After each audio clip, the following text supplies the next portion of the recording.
ఇంటింటికి తిరుగుతూ ప్రజలను పలకరిస్తూ వారి సమస్యలను ఆరా తీస్తూ అండగా ఉంటానని భరోసా ఇస్తున్నారు ఎమ్మెల్యే భాష్యం ప్రవీణ్. 100 రోజులు 100 గ్రామాల పర్యటనలో భాగంగా ఆయన పల్నాడు జిల్లా అచ్చంపేట మండలం తాడువాయి గ్రామంలో పర్యటించారు.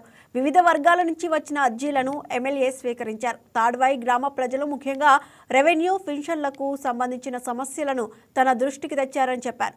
పీపీపీ విధానం వల్ల ప్రజలకు మేలు జరుగుతుందని, నాణ్యమైన విద్య, వైద్యం అందుతుందని, తద్వారా మెరుగైన ఆరోగ్య సమాజం ఏర్పడుతుందని ఎమ్మెల్యే అన్నారు. ప్రజలను తప్పుదోవ పట్టించేందుకే కోటి సంతకాల పేరుతో వైసీపీ డ్రామాలు ఆడుతోందని ఎమ్మెల్యే భాష్యం ప్రవీణ్ మండిపడ్డారు. ఎండిఓ గారు కానీ ఇతర అన్ని డిపార్ట్మెంట్కి సంబంధించిన అధికారులు కూడా రావడం జరిగింది. రెవెన్యూ పరమైన సమస్యలైనా, సంబంధించిన సమస్యలైనా ఏదైనా అర్జీ రూపంలో రాసి నాకు ఇస్తే వాటి పరిష్కారం చూపగలమని నేను చెప్తున్నాను. అట్లానే డెవలప్మెంట్కి సంబంధించి అన్ని గ్రామాలకు సంబంధించి ఒక డిపిఆర్ రెడీ చేసి నేను ప్రభుత్వం దృష్టికి తీసుకెళ్ళి, సీఎం గారి దృష్టికి తీసుకెళ్ళి మన నియోజకవర్గం, మన గ్రామాలు అభివృద్ధి దిశగా అడుగు పయనమయ్యే విధంగా నేను ప్రయత్నం చేస్తాను. ఈ సందర్భంగా మీకు మాటిస్తున్నాను.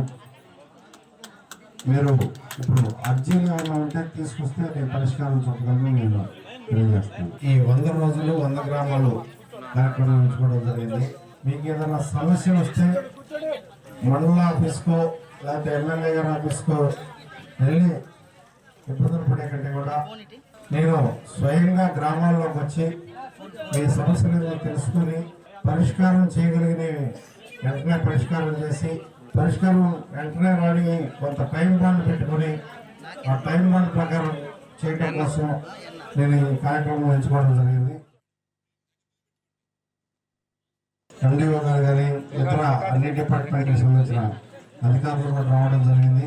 రెవెన్యూ పరమైన సమస్యలైనా, సంబంధించిన సమస్యలైనా ఏదైనా అర్జీ రూపంలో రాసి నాకు ఇస్తే వాటి పరిష్కారం చూపగలమని నేను చెప్తున్నాను.